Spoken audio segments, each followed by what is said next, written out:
service, particularly in part of Americas and Europe. In Asia, probably this kinds of profession is understudied, and we may have overlooked the importance of this industry. But I can only emphasize that with ASEAN integration to come, translation and interpretation is going to have its place in its profession. And I believe that if all of you, or some of you here, wants to be professional interpreters and you want to be recognized as Professor Manirat said, probably we need to have common standard in ASEAN with certification and training as well. So I hope that we start from this backdrop, that we have to consider this profession as a highly specialized skill that we need to actually train ourselves, and we have to immerse in this profession. We cannot simply run into this profession by chance, but we have to undergo rigorous training programs, and we have to also get involved in this profession in order to bring ourselves up to the level of those of our international colleagues.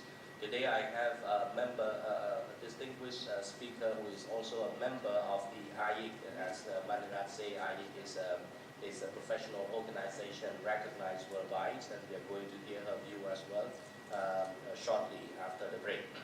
Now, I found these two addresses very, very interesting and informative, and I would like to ask the audience now to put questions.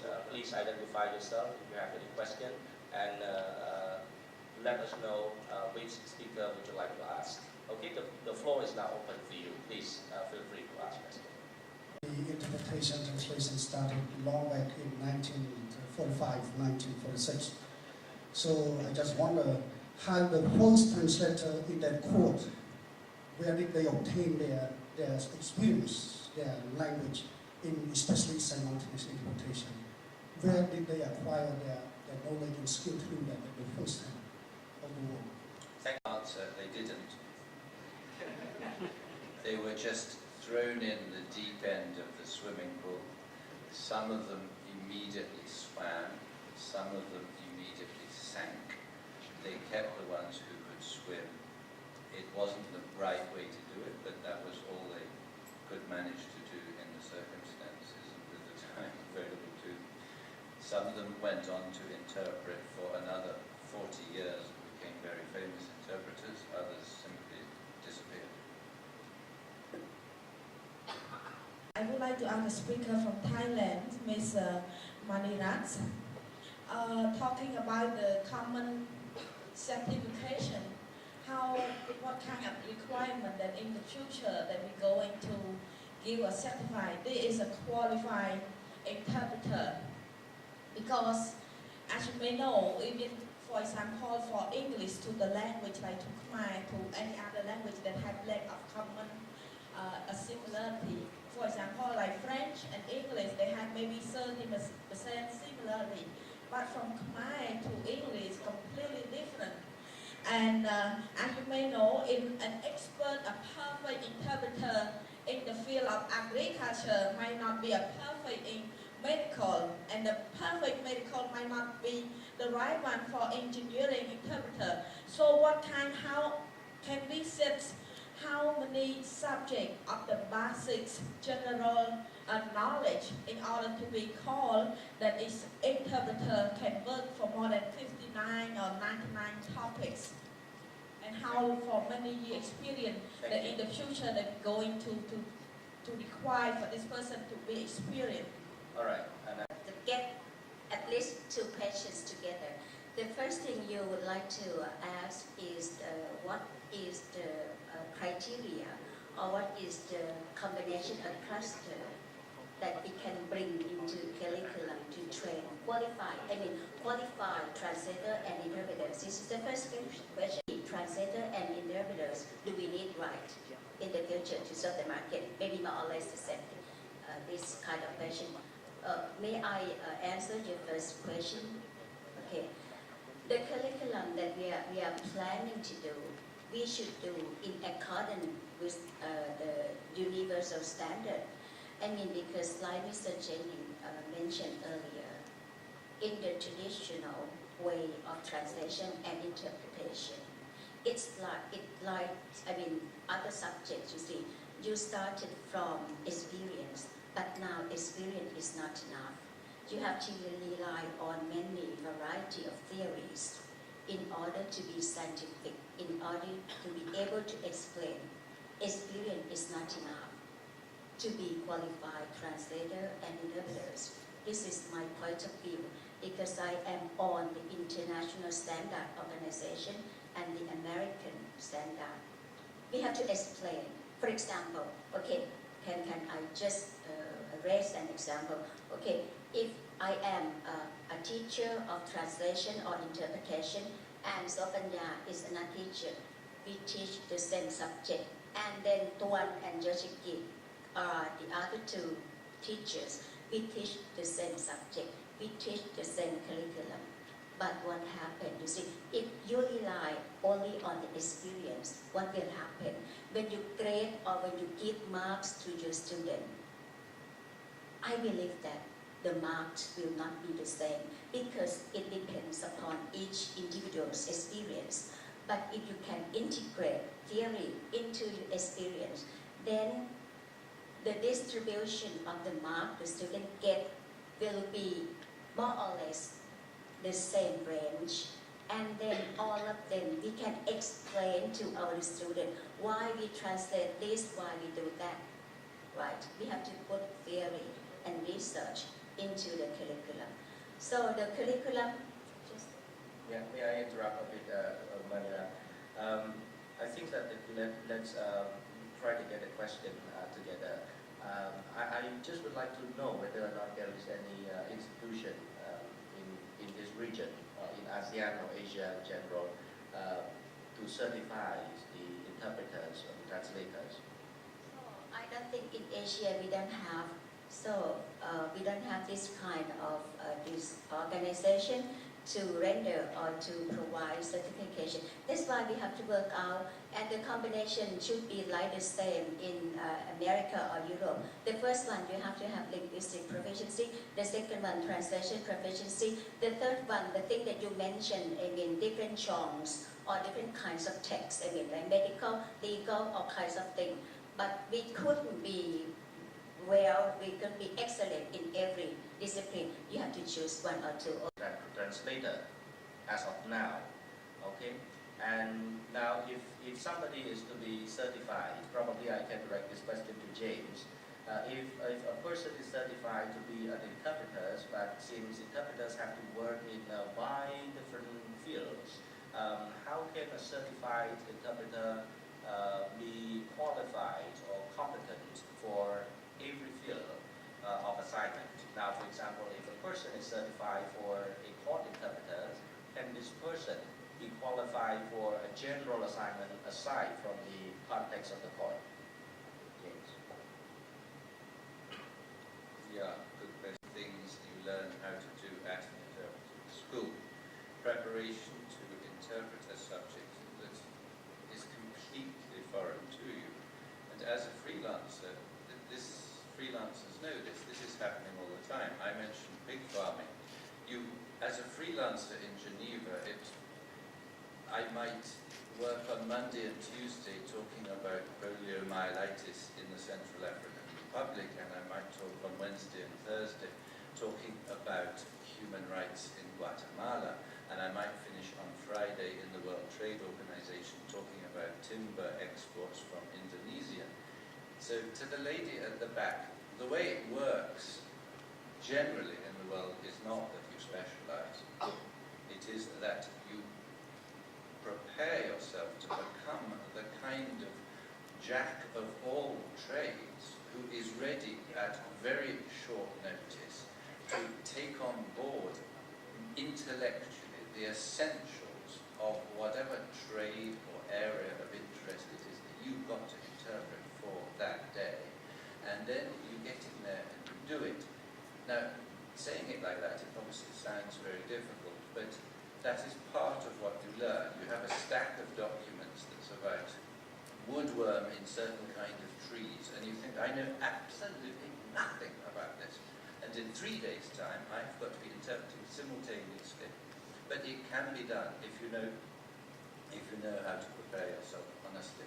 And you even find that in the coffee break, people come up to you and they say, how long have you been working in woodworm? 20 years, 30 years? And you say, well, no, 2 days. And I would like to take this opportunity to thank PMB and Bridge International for jointly organizing and sponsor this, and thanks to our speakers from abroad for taking this opportunity. I feel very excited because for have been many years that we have never such a great opportunity to have such a gathering, because we work as an interpreter and we seem to be like isolated and we seem to be ignored, and somehow the material and document in the conference have been distributed to all the participants but not to the translator and the reader, because they don't know how the important, and then they don't care that we are the messenger. But for this opportunity, I think it will give us more opportunity to all the other people who are not a translator and interpreter to know more the importance of the translator and interpreter who stay in the booth. So thank you very much. I currently teach English at some university in Phnom Penh. I'm from University of Pistachio and Wilbright University, and also run my own small translation agency called Bible Translation. So taking this opportunity once again to thank the organizer, and especially Bridge International and Pyramids for such a organization. I have 2 questions to ask regarding to this. As an economic community is coming in the 2015, so I just would like to ask the speaker from Thailand, whether do you think that when as an economic community become starting, and then do you think that the trend of need of use English language will be interpreter will be going down or up? Because we know that in the ASEAN Charter, English is the working language. So there will be more. Because from my experience, when we go abroad, mostly they have the international conference, and the interpreting service is not used. Not like in Cambodia, we have sometimes 50 even using interpreters at the same time, because we have mostly the English and it's using the NGO, something like that. So that's the first question. And another question, you mentioned that in the industry there's lack of government support and lack of awareness and the importance of the translation and interpreter.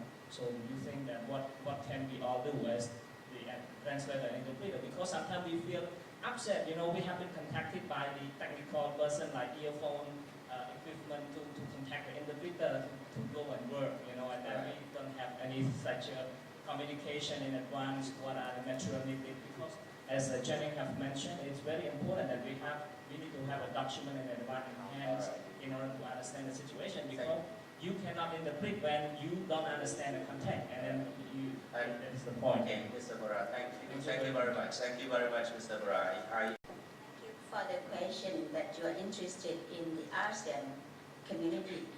So because according to the charter, we have to use to the charter, all the transactions should be in English, especially for the concept of single market. But anyway, in Thailand, we think that not just only English, we are going to integrate the ASEAN languages as well, but after. But for the efficiency of English usage among ASEAN countries, I think we need more development. But we expect that English will be more widely used. My first question and the second, my first answer and The second one is on the same situation in our ASEAN countries, but instead of waiting for the government support, we can initiate from the people. This is the way. Instead of top-down, we can have something like bottom-up, like the thing that we do. Okay, we can cooperate among us, among academia, among corporates, among language service providers, and then now if we can get together, then we can have, if we can collaborate, then we have strong voice. So if we have strong voice, then I think we can propose to any government or even the Secretary of ASEAN that we need not just the government support, we need ASEAN support. And the conferences, the publicity, especially all of you already here, you will voice for us for the importance of translator and interpreters. I think it can work. Thank you very much, Professor Nanya. Among the participants today, the client of translation and interpretation service as well. I think that our clients may probably understand through our discussions that interpreters would like your cooperation, and we want to be a close partner of the organizer, because all we want to do is to provide efficient service to you. So if you fail to take care of the interpreters by providing the documents in advance, for example, for interpreting service, and if they cannot do a good job, it jeopardizes your function. That is the important thing I would like to highlight. The second thing on the government support, I think that now more and more governments become more aware of the importance of this service. Now I'll give you one example.